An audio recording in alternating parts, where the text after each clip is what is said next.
We move now to item 9, which is planning and development, in which we have a single item, which is Wellbourne Garden Village. Councillor Trott has asked if she can press us on this item, so if you'd like to come forward, Katrina, and Councillor Evans will introduce it.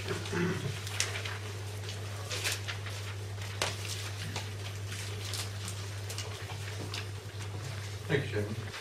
Members, on the 5th of December we received confirmation of a successful bid for capacity funding from the Homes and Communities Agency, now actually known as Homes England.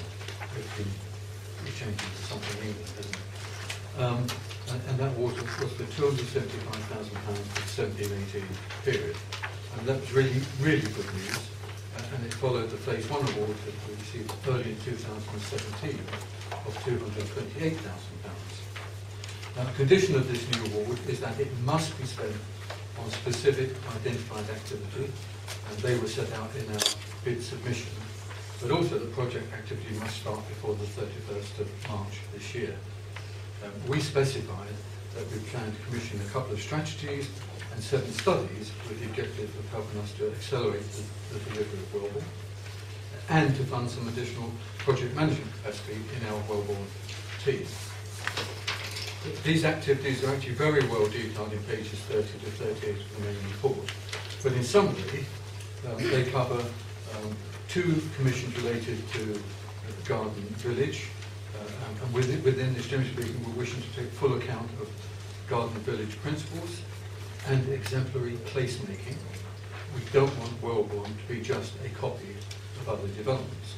And those 2 commissions are, first of all, one associated with placemaking strategy, where we're looking at getting advice on how to stimulate creative thinking around what can be delivered with a high bar in terms of quality of place.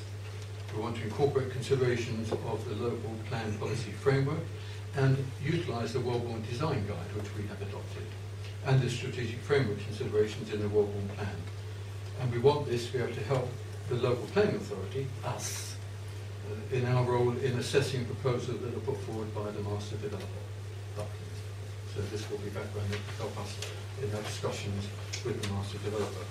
And the second strategy commission is to deal with community development. We want to be able to consider how we've had to establish a sense of community, identity and cohesion that will recognise and respond to the transition from there being just one house, i.e. no residents, to an established community. And that's quite a difficult process that needs to be considered if you want to build a cohesive community. And we also want to look very closely, we want that strategy to consider the probable community mix profile and identify what key outcome measures would be helpful, and also to help identify how the traditional garden village principles can be embedded within that new community. And then there are 7 housing study commissions, which fundamentally are talking about what are the housing needs, how can we influence or require that they be met, what can we do with affordable home provision, a little bit more just saying 30%, something a little bit more work than just that. How can we balance development proposals with Wellbourne policy statements? I'm sure there will be some conflicts between those 2 documents. And the 7 studies cover housing needs analysis and support for planning negotiations, delivery of homes at Wellbourne for private market rent, and that's seen increasingly as an important part of the housing mix that will be needed in the future, consideration of types of intermediate housing that will best meet housing needs, what specialist private market accommodation should there be for old people. Then we want to specifically look at the potential for council house building at Wellbourne. What are the opportunities? How could it be addressed? To what extent and how closely should we get involved? The self and custom build aspect, which you've just mentioned, Leader. And then finally, house build and passive house standards, where we've actually got 1% in the Wellbourne plan. Is that reasonable? What's the potential demand potential for this type of property? And frankly, what are the implications in terms of costs and viability for those sort of developments? So 9 very important documents that we will be commissioning as part of spending this grant money. So in summary, I mean, Wellbourne is one of 40 new garden villages supported by the government. This grant will fully cover the costs of these important commissions and studies. Those studies and commission will help us enormously in our discussions and negotiations as we get detailed planning applications coming through into the borough for Wellbourne. It's going to be a very important part of the discussion we get involved in. And what we're asking the executive tonight to do is, first of all, delegate authority to the director in consultation when necessary with myself to procure the strategies and studies identified, and then secondly, to approve the expenditure in relation to that from the grant funding, together with, if there are any subsequent unforeseen capacity requirements, agreed and funded by this as necessary. Thank you. Okay, thank you very much. Just one, I think, correction. You said 1% passive house, 10%. 1% self-built. Yeah, so 600 passive homes. What's the zero between friends? Well, indeed. About 540 passive houses, I think. Councillor Mrs. Trott. Thank you. Thank you for letting me speak. As members here are well know, I have long been in opposition to Wellbourne. However, I can see that it is almost a fait accompli. I have worked with the Wellbourne Conference, as other people have done, and I welcome the recent press releases about the funding boost, and also about the proposed railway station, which makes it sustainable. However, they're all sort of still wishful thinking. We haven't actually we've got the technical feasibility study having been done in November, which is good, but as with all these things, it's finance that it comes down to, whether it's ours and private, and that's where we need to be going on. Designing your own house, being the self-built, excellent, well done. Now there are a number of things that I would like to suggest. Mostly, I'm in agreement with these. These are very laudable aims, well done. I've got my teacher's hat and my quibbling with about restricted codes, etc. on as well at the moment. I shall go through your briefing as a moment. There are a number of restricted codes or codes language used in a particular context. So there's a lot of planner speaking here. So if we look at paragraph 15 on page 30,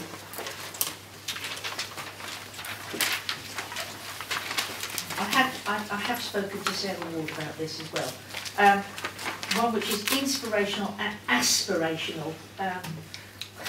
They're adjectives now being used where people can aspire to have something like this. I'm just quibbling. 17, paragraph 17. Developing a welcoming, vibrant and fabulous place to live. Yeah, fine. Fabulous seems to be over-egging the thing a bit. As I said, I think there's just too much there. Right, well done. Now then, if we look at the top of page 32, point 3, the delivery of the tree-lined street requirements of the Wellbourne Plan, taking account of Highways Authority adoption requirements, including utility needs and lighting. What I would beg is that we could argue, I'm presuming that the Highways Authority are Hampshire Highways, and we're not referring to the M27, road width. When I've asked about road width on news estates before, we've been told that that's being done to the Hampshire Highways Authority. And if you go to Whiteley, in some parts of Whiteley, you've got the standard road width, and it's practically impossible to get past if there is a car parked there or something else like that. So I would call to look on that really a great deal. I was on the working party about Wellbourne design guide. Paragraph 27 on page 32, last sentence. However, it will be equally important to ensure that these early settlers do not themselves become exclusionary and to engage later waves of residents moving in. I was a bit exclusionary. I'll explain. Yes, I'm just asking. Yes, I've had it explained to me by Sarah Ward. She did say she looked it up, and I did, yes, meaning they don't want to exclude, they don't want the people who are first coming in and becoming a nice little completely group to exclude the incomers. Just 28, paragraph 28, page 33, last point. Provide an implementation plan with smart and realistic deliverables to include a time frame for delivery. I ask over and over again, the first time an acronym like that is used, could we please have the meaning? So SMART is stated, measurable, achievable and timely. Or it could be specific, measurable, attainable, relevant and timely.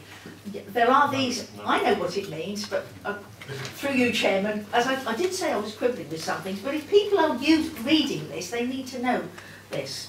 I totally agree with paragraph 33. Residents of Fareham have to have access to good quality of housing, that it is affordable within their means. That's going to be the tricky bit, which is why I am highly delighted that we are going to be able to hopefully provide affordable rented accommodation. It's very difficult these days, particularly with the loss of homes through the right to buy situation. Their private accommodation is expensive. And another quibble, restricted code. Page 34, paragraph 41, and it was used also in one of these press releases. The Council wishes to understand the range of opportunities and business case for bringing forward a scheme in phase 1 of the Wellbourne development, offering homes for rent at market value at scale. What does that mean? Large scale with a lot. 2,000. 2,000. Thank you, but as I said, specifics, please, for other people. Specialist private accommodation for older people, very important. Well done. We are an ageing society. I'm one of those ageing society. And brilliant. Commission 5, council house building at Wellbourne. I think there's a quibble on assesses at high level. And now passive house, excellent. Bottom page 36, 49. I tried to find out what the results had been from the exemplar that we have in Allotment Road in Salisbury, where we have the tenants have been moved in sort of April and May 2016. So that's 18 months ago. And at the moment we don't seem to know what their costs have been. Hopefully their energy costs have been put down. So I was surprised at that. I asked about that, and I think it's to be put down to our excellent hard-working officers who perhaps didn't have the resources to do it. But that will doubtless come up in those studies that we've done. So well done. At long last, a lot of the things that were being suggested through the Wellbourne conference are coming. It's just a shame it's going to take a long time, but hopefully it'll move on, and we will be able to build homes there through Aspect. Thank you very much. Thank you very much indeed. Oh, one thing. I do beg your pardon. There's government money available for charging points for electrical vehicles. I brought this up to Richard Jolly and others, and Mr. Rickman has said that it's not in our remit to suggest charging points for electric vehicles, because that comes under the highways people, Hampshire Highways.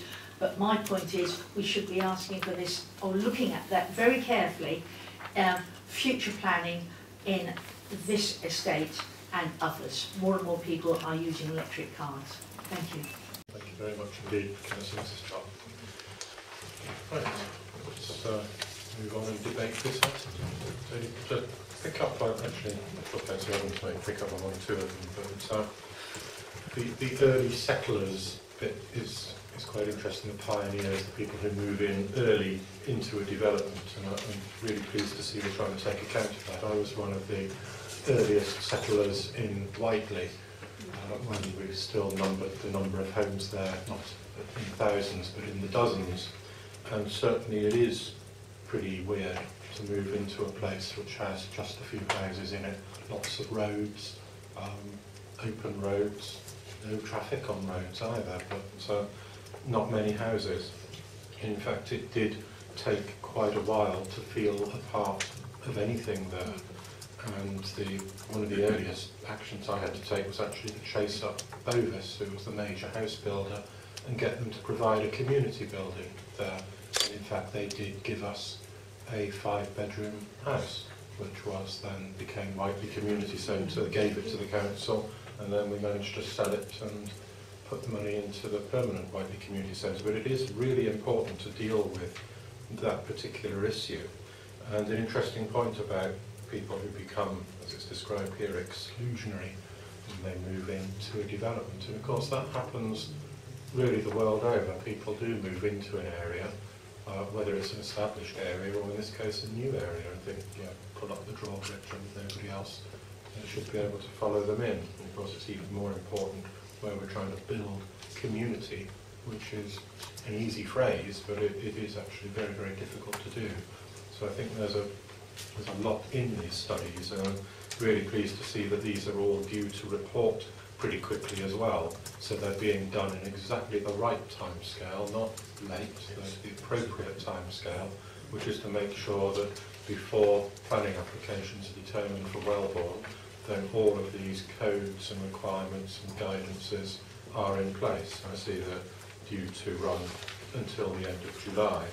But some very, very good stuff in there, and I find particularly exciting is the delivery for self-build and custom build. It's a pity, Mrs. Trott, that you couldn't obviously be at the self-build seminar that we had last week. Unfortunately, none of your group there at all. I did give my apologies because I've got a previous... Yeah, but nobody. It was like a Conservative group meeting. But it was an excellent seminar and really exciting way forward there. So I welcome all of these studies and what it is they're going to provide. And of course it is, the Highways Authority is Hampshire County Council, not the Highways Agency, which of course look after motorways and major trunk roads. And these, so they're the people who will need to resolve the issues around tree-lined streets, because of course you can't just plant trees that tear up telephone cables and broadband cables and everything else. But I know it is an aspiration both for the council and indeed for Buckland to have many tree-lined streets within Wellbourne. So I certainly support what's here and move on to Councillor Cartman. Thank you. I think you probably covered most of the points that I wanted to raise. I think the paper is an excellent paper. It certainly sets up everything well, across the 7 commissions, etc. It's being promoted. I did find Councillor Trott's deputation somewhat extraordinary. I wasn't quite certain if it was an English lesson or what it was actually, but I think at the end of the day, I think she was in favour of it, so good for her, I guess. But I was a bit confused. It was a bit odd, to say the least, but very happy to support this paper. Thank you. Thank you very much. Anyone else? Councillor Evans, do you want to come back? So just a couple of comments, and I've got a couple of books here, just in case anyone asks me a question. And there's one, because we often talk about placemaking, and that's just can be a very obscure phrase, can't it? I found one definition which I thought was really quite good, although it doesn't go into detail. It says, when we develop new homes, the bricks and mortar are the easy part. The challenge is creating places where people want to live in the long term. So part of these strategic studies help us understand what we need to do to way through that process. And the other one, we talk about Garden City principles.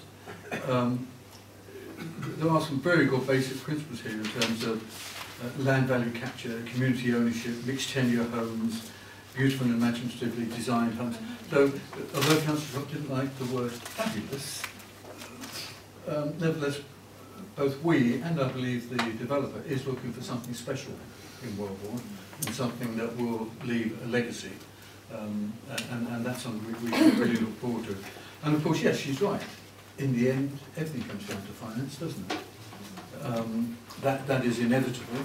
But of course, we get nowhere unless we actually identify what it is we would like to achieve, so we can then quantify it, so we can then look at and consider what financial options there might be. So these are very important elements. And I think that, as the Chairman said, when you talk about tree-lined highways, that would be in addition to standard highway widths. And I guess the Highways Authority may well have some issues in terms of, as you say, potential danger that trees can cause, or the cost of maintaining those strips if it falls to the Highways Authority as opposed to the local authority. So I'm sure there would be some interesting discussions there. And thank you for pointing out the acronym SMART, because it may not have been an acronym at all. And it was, but it may not have been. So thank you for pointing that. That's a very, very good point. And affordable, yes, affordable is frequently less expensive, but nevertheless it is less expensive. And I think some of these studies are going to look very closely in terms of where the council can get involved and how it might be able to get involved, and what the viabilities will be for the council to get involved and help provide housing. Thank you, Mr. Chairman. Thank you very much indeed. And that, I think that point is absolutely key about affordability. Because clearly, you know, there will be things which someone can always afford, but that really isn't good enough. We've got a target of making things really affordable for people who are struggling to get onto the housing ladder. And the latest figures I saw from house builders just the other day was looking at the average house price now in Fareham is £277,000. The average salary is around 26,000. Now if you need to get an 80% mortgage, you need a salary therefore of £60,000, deposit of around 50,000. And the average house in Fareham is nearly 10 times annual salary. So there's a very significant affordability challenge there. Hopefully we will, with at least 2,000 homes in Wellbourne, be able to meet that challenge. So are those recommendations agreed?